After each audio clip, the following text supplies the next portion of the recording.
Muito bem, amigo telespectador, voltamos então com o Boletim de Esportes. E ontem à noite o Botafogo, líder do campeonato, empatou com o time de Manuel Neto, com Barra Mansa, em 1-1.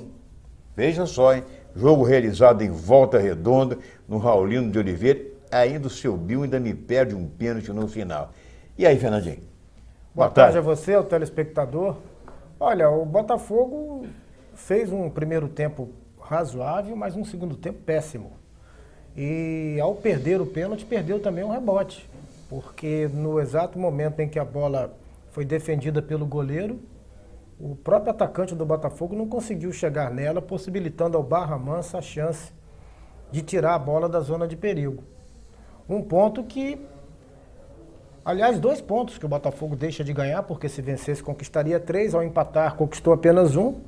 Nessa disputa de reta final de turno, o Botafogo vai sentir certamente falta desses 2 pontos perdidos contra o Barra Mansa. Exatamente. E o Flamengo só não é líder do campeonato pelo problema de gols, diferença de gols e tal, aquela coisa. Se vencesse por 2 gols de diferença o jogo com o Bangu, seria hoje o líder do campeonato. Mas o Flamengo venceu o Bangu por 2-1. O Alexandre marcou no segundo tempo o primeiro gol, primeiro tempo 0-0, mas até que o Bangu conseguiu fazer frente, né? Conseguiu pela marcação que foi imposta sobre o time do Flamengo. Mas o Flamengo foi superior, venceu com toda a justiça.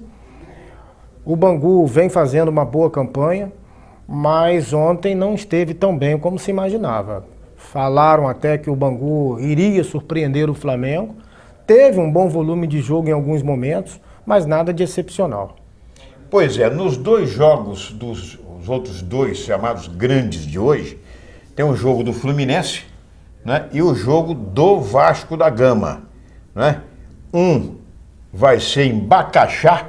Você conhece o estádio lá em Bacaxá, Fernando? Conheço. Estádio Elci Rezende de Mendonça. São boas as condições? O campo é muito bom, é um estádio que tem poucas arquibancadas. As populares que ficam de frente para as cabines de rádio são pequenas, mas é um estádio aconchegante, tem bons vestiários. É o Vasco que joga lá? É o Vasco que joga lá em Bacaxá. Bacaxá é distrito de Saquarema. De Saquarema, exatamente. E até há 4 anos atrás, ou 3, quando eu estive lá, era um estádio bem cuidado, as cabines bom gramado e tal. O gramado muito bom e o campo também não é pequeno, como se imagina em se tratando de interior. É um campo até de boa dimensão. Eu tenho certeza que o Vasco vai jogar com tranquilidade e vai ser absoluto no jogo. Eu não gosto de fazer nenhuma previsão antes da bola rolar, porque a gente sempre tem surpresas. Isso. Ninguém imaginava que o Fluminense fosse empatar na semana passada contra o Tigres, nem o empate do Botafogo com o Barra Mansa, que ocorreu na noite passada.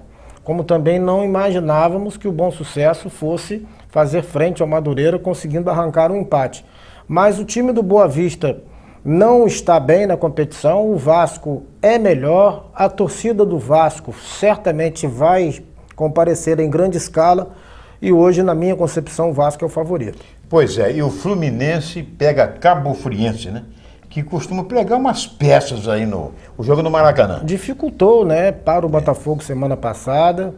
É um time que tem o Tete como o seu principal armador, é um bom jogador.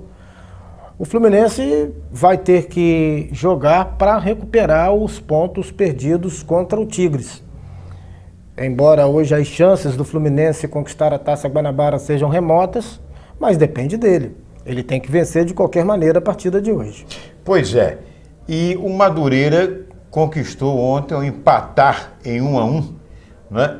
Lá no estádio de Conselheiro Galvão, Aniceto Moscoso. Estádio né? Aniceto Moscoso. Empatou com bom sucesso. Na rua Conselheiro Galvão. Com gol no final, conseguiu empatar de 1-1 e conquistou então o título da Taça Rio, que é entre os pequenos aquele que fizeram o maior número de pontos na Taça Guanabara. E a equipe do Madureira não pode mais ser alcançada, faz uma campanha bonita, 27 pontos até agora, merecido, né, Fernando? Deixou escapar ontem a chance de uma vitória e consolidar melhor a sua classificação na competição.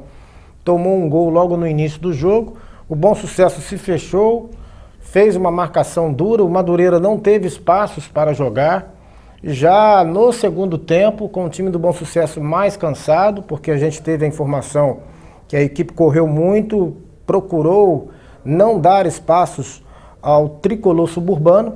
O Madureira empatou e foi um jogo que nos surpreendeu, porque se fosse jogo de loteria, a gente dizia que a famosa zebra pintou no pedaço. É verdade. Porque o Madureira, com uma campanha bem superior ao do Bom Sucesso, com um time bem superior ao do Bom Sucesso, jogando em casa, jamais a gente ia imaginar que fosse empatar. Com certeza o bicho foi pela metade do famoso Silvio Santos. Porque o Elias Duba, que é o presidente do Madureira, é o homem da mala, da né? Mala, é o homem do dinheiro. Exatamente. Fazendo ofertas no vestiário. Exatamente. Até em intervalo dos jogos. Exato. Bom, nós vamos encerrar esse bloco. E no último bloco, vai ser um pouquinho maior, nós vamos falar então sobre o americano, que continua com os mesmos erros passados, tendo dificuldade de balançar a rede adversária, né? Eu falei hoje para o Dr. Marcos Luciano, justificando os nossos comentários após os jogos do americano contra o Duque de Caxias e americano e América.